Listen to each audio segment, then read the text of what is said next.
یا دگو چای کالکی من محی دیده که وفات بکه اما باوی مانا قصد کردن تمال سیر بونه دگو چرا خورا شو قازاق دیدانه ما بود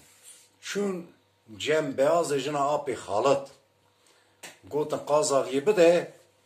گو محی وفات که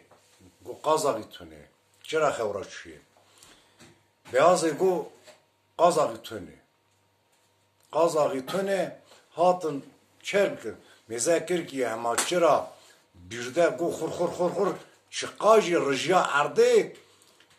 گول گرد عرده والله حاجی علی اونا دگو بکی 15 روا 20 روا موی چرای خفتن آل سروی دگو کالکی منی محی وفات کر مرفک آقاس ساخی بیا چیم دا باغ فقر و فقارا ابو آوی